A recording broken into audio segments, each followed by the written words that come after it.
Bonjour, c'est Radia Oulessir de la Maison du Peuple d'Europe. Je fais partie du comité d'administration. Et justement, quand Pietro nous avait dit à Maïté et à moi si nous étions intéressés par rapport à lire des textes concernant le TTIP, je me suis intéressée en fait à deux chapitres, le 8 et le 9. Mais j'ai été très feignante, on va dire. Je les ai vite survolés, mais j'ai trouvé que le chapitre 9 était l'un des plus importants dans le sens où on traite... Pardon, je vais voir comment on fait ça. Dans le sens où on parle de l'entrée des marchandises par rapport au cargo. Et c'est ça qui nous permettrait vraiment de voir comment on pourrait faire, c'est-à-dire où on définit l'entrée des marchandises. Et en général, je pense que par rapport à la voie maritime, la voie maritime par rapport à l'Atlantique des États-Unis, il faut faire attention à ça. Et donc, je pense que c'est l'un des primordiaux chapitres, le chapitre 9. Après, je me suis dit, je vais faire autre chose. J'ai fait une table des matières et je m'étais dit qu'il fallait qu'on s'axe sur des chiffres. Parce que paraphraser 1500 pages, je ne crois pas qu'il y a beaucoup de gens qui auront une longue concentration. Et je m'étais dit qu'il aurait fallu en fait s'axer sur les statistiques nationales de chaque État européen concernant l'emploi, concernant les capacités actuelles exportatrices et les régimes co-contractants au niveau intra-européen, déjà pour voir déjà rien qu'entre nous, au niveau des pays européens, si on arrive déjà à s'en sortir, déjà. Et je m'étais donc dit qu'il fallait faire des statistiques, donc c'est juste reprendre les statistiques nationales qui sont déjà faites, c'est juste un travail de copier-coller dans des tableaux, et faire par exemple des tableaux dynamiques croisés, où on pourra justement se projeter, et on pourra déjà voir les statistiques des 10 dernières années. Et je m'étais intéressée par rapport donc au CETA aussi, où on voyait que la moitié de la population était engagée dans le cadre militaire. Donc il faut regarder aussi au niveau géopolitique quels sont les enjeux. Et je voulais aussi parler de l'AMERO, parce qu'on a tendance peut-être à oublier ce qui se passe peut-être de l'autre côté de l'Atlantique. Il y a une union entre le Canada, les USA et le Mexique. On essaye de faire passer ça un petit peu comme de l'utopie. Et les premières pièces ont été tapées à la mine de Denver en 2007.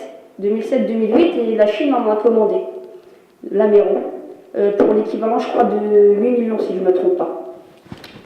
Et donc voilà, donc, il faut réfléchir, c'est-à-dire qu'à partir du moment où si on devait accepter, que ce soit TTIP, CETA ou peu importe, il faudrait réfléchir, lors de faire des commerces ensemble, au moment des achats, de la contraction des achats. À ce moment-là, la devise changerait et automatiquement le taux changerait. Et comme on sait très bien que la planche à billets des dollars est fatiguée, et on se rend compte que finalement, comme on est dans du spéculatif et que le dollar n'est plus adossé réellement à l'or, et quand on dit... Oui, ben, il faudrait réfléchir en chiffres, en statistiques nationales et les comparer par rapport aux statistiques de la Commission européenne pour voir déjà si elles sont déjà fiables par rapport à chaque statistique nationale de chaque État. Et voilà, et en conclure par une projection réaliste. Merci. Merci.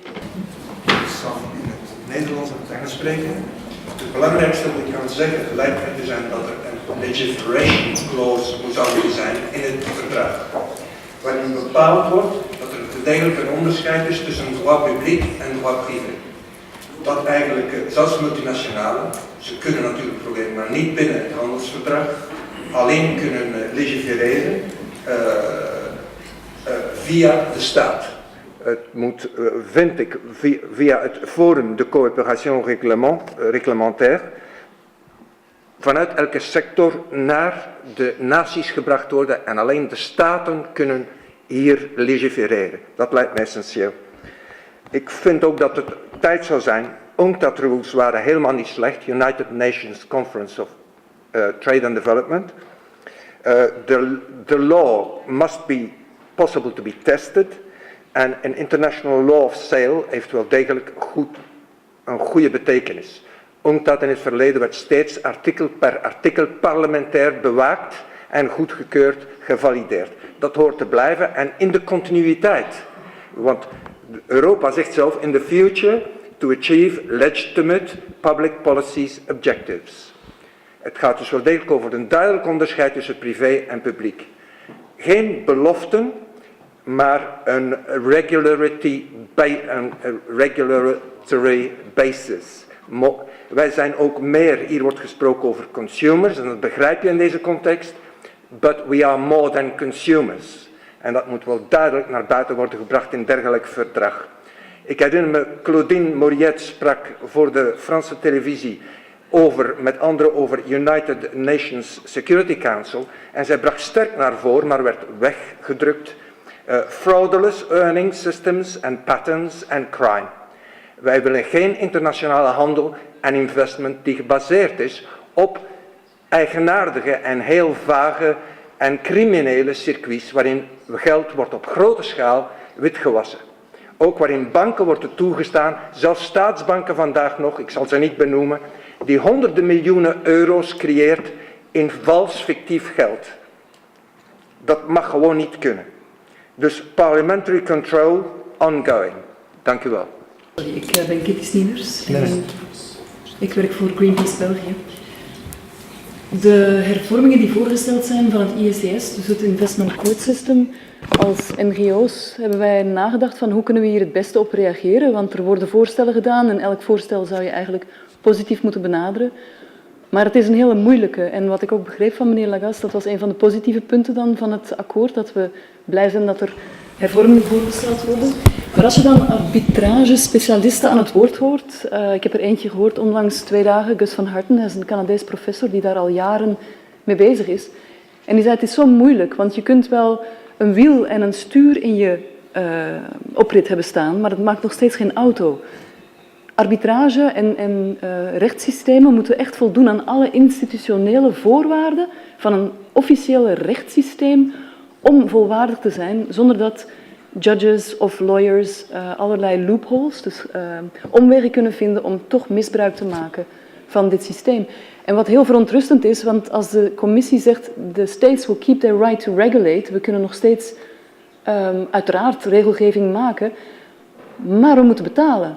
Want met het voorrang verlenen aan buitenlandse investeerders, dat zij recht hebben op bescherming, als ze dus unfair behandeld worden, en dat zien we heel duidelijk in het Philip Morris-zaak versus Uruguay en Australië, dat regelgeving aangepast wordt. Als Nieuw-Zeeland nu zegt, wij wachten die uitslag uit van dat proces, of dat wij die reglementering gaan toestaan, en dat is eigenlijk in het publiek belang, dan stellen wij ons daar zeer grote vragen bij. Het heeft effect op regelgeving in het algemeen belang per staat. Dus wij zijn eigenlijk niet akkoord met de nieuwe voorstellen van de commissie op dit moment. Je veux dire que de ce que moi je me rappelle il y a 10 ans, il y avait des cosmopolites européens qui disaient maintenant on avance avec l'Europe, après on va utiliser notre modèle européen pour le présenter dans la construction, dans l'avancement d'un monde, d'une gouvernance mondiale. Et ça semble qu'aujourd'hui, qu'on est en pleine mondialisation, tous ces souhaits des cosmopolites européens se soient complètement perdus. Nous avons toute une autre histoire ici en Europe qui nous a mené au moins à nous éviter des faits de guerre entre nous, mais aussi à avancer dans une certaine intégration économique européenne, qui s'était basée sur une méthode, qui s'appelait la méthode communautaire, où il y avait une commission qui propose et des politiques des gouvernements et des parlements européens qui décident. Et ici, avec ce que je vois ici à la forum de la coopération réglementaire dans les États, ça semble qu'en fait, on va avoir une sorte de commission qui ne propose, mais qui décide. Nous avons ce forum qui va faire des consultations, comme fait la Commission européenne, elle consulte la société civile, mais enfin, qui décide ici, ce seront que ces techniciens, que ces personnes ici, de la Commission européenne d'un côté, et dans une structure pareille de partout au Canada. Il me semble qu'ici, on a oublié un peu ce que c'est notre histoire, mais je ne sais pas, notre passé, ce qui nous a mené jusqu'à là, on peut dire même une sorte de notre fierté européenne. C'est que nous avons développé une méthode communautaire, pourquoi on la jette à l'eau pour accepter ces nouvelles solutions qui viennent de ces négociations avec des autres pays, où enfin on va faire un saut dans l'obscurité, dans le noir. Pourquoi ne pas aller proposer, nous, être propositionnels, être propositifs, dire nous avons cette histoire, nous avons la méthode communautaire, nous avons des techniciens qui proposent, mais qui sont les politiciens qui décident. Pourquoi ne pas prendre ces reliés et l'amener dans des négociations européennes et des négociations internationales? Moi, je pense qu'ici, il faudra suspendre toutes ces négociations en cours et faire un bon moment de réflexion sociétale, de se rencontrer tous, à tous les niveaux, niveau régional, niveau national, niveau européen, pour dire en fait qu'est-ce qu'on veut mettre dans le commerce international. Quoi doit être les valeurs, quoi doit être les objets qu'on veut négocier, qu'on veut échanger. Nous avons aussi notre histoire, par exemple, ce qui concerne les tribunaux.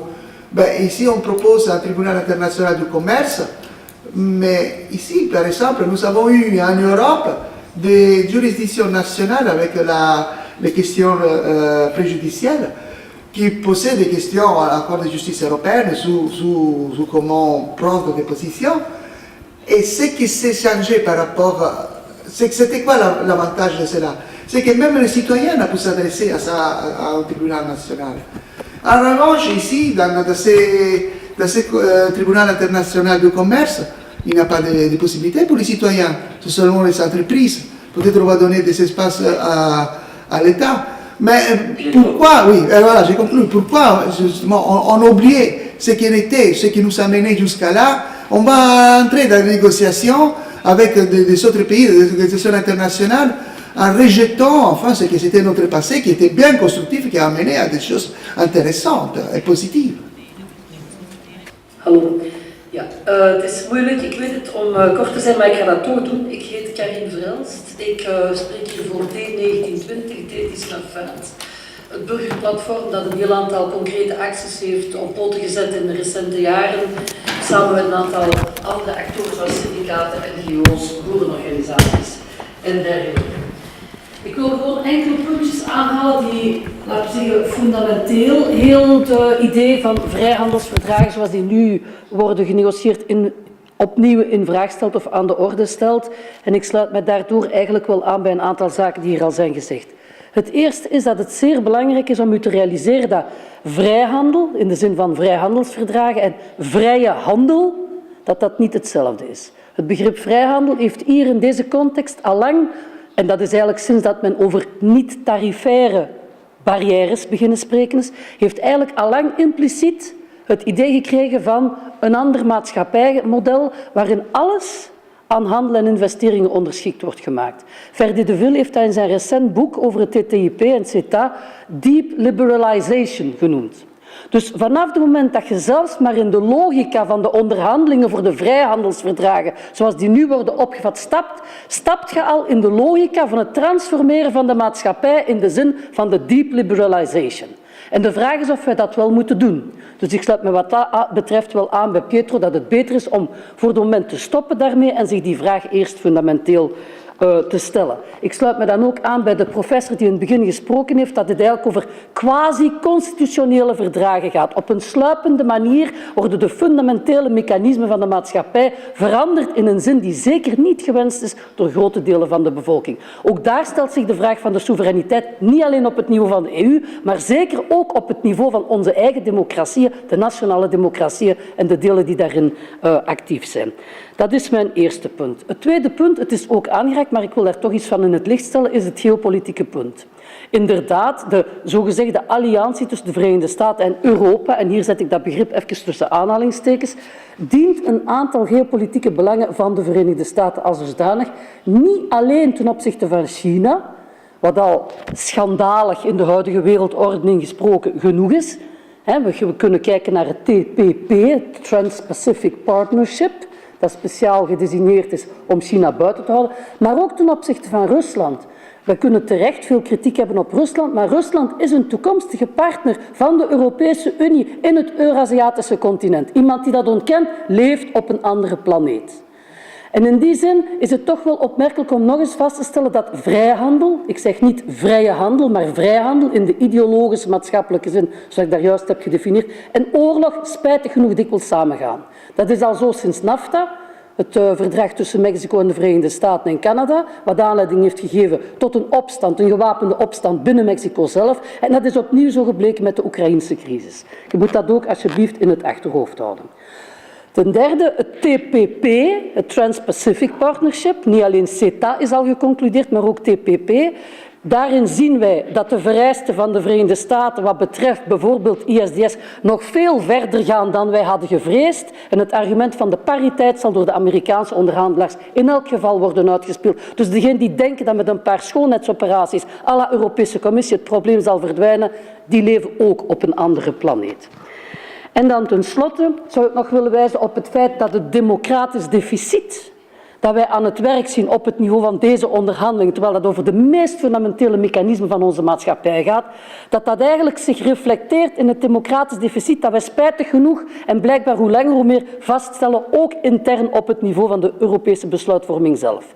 Als wij zien dat de Europese Commissie nu al haar eigen interne besluitvormingsmechanismen aan het hervormen is in de zin die het TTIP wenst, men noemt dat dan better regulations, en dat men verwacht dat dat doorcijpelt op het niveau van de nationale besluitvormingsmechanismen zelf. Dat wil dus zeggen dat je niet meer op basis van democratische debatten in verkozen parlementen spreekt, maar dat je beslist op basis van impactanalyses, cost efficiency analysis met betrekking tot handel en investeringen van uw maatregelen, dan vrees ik dat we heel ver zijn van waar dat we moeten zijn. En dan kan ik inderdaad alleen maar onderschrijven dat de onderhandelingen zoals ze zich nu afspelen beter onmiddellijk stopgezet worden. Dank u. Je suis Alain Adrians, je représente ici le mouvement politique des objecteurs de croissance. Nous avons deux objections majeures, fondamentales au traité de libre-échange transatlantique. Tout d'abord, ce que certains ont déjà appelé ici le mythe de la croissance. Nous constatons que sur le passé, 40 ans de croissance, le PIB a doublé en 40 ans et pourtant l'emploi ne s'est pas amélioré, que du contraire. Le bien-être des gens ne s'est pas amélioré, bien du contraire, notamment pour ce qui est du bien-être au travail qui a baissé. Donc croire que cette obsession de la croissance va nous rapporter, comme certains le disent, des bénéfices à l'avenir est une erreur fondamentale. On a vu effectivement que l'emploi baisse à cause de la concurrence entre les entreprises et que la fiscalité diminue à cause de la concurrence entre les États et donc les services publics descendent aussi dans ce qu'ils peuvent rendre comme service à la population. Ça s'oppose tout à fait, le libre-échange, à la logique que défendent les environnementalistes, notamment pour ce qui est de la relocalisation de la production, alors que le traité de libre-échange veut une mondialisation dérégulée, marchande, avec des transports de plus en plus importants.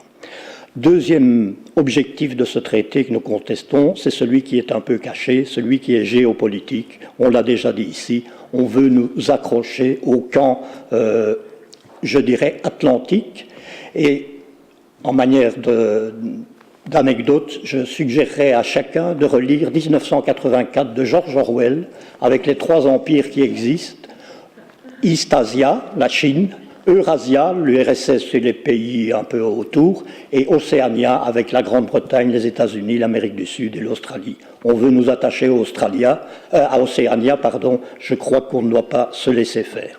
Et dernière petite intervention, nous sommes ici des citoyens, comment agir? Je crois qu'il faut agir en gagnant les cœurs et les esprits. S'il y a déjà 3 200 000 personnes qui ont signé, c'est le signe que nous pouvons convaincre, et je crois que nous pouvons convaincre en nous adressant à chaque secteur, à chaque métier, à chaque profession, en leur décrivant les conséquences pour eux que ça va avoir.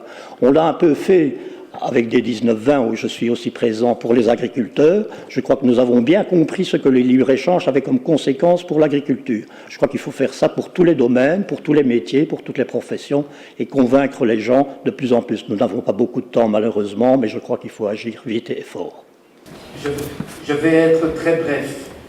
Il est reconnu en commerce international que quand un contrat entre les deux parties ne peut pas être appliqué, on peut le dénoncer.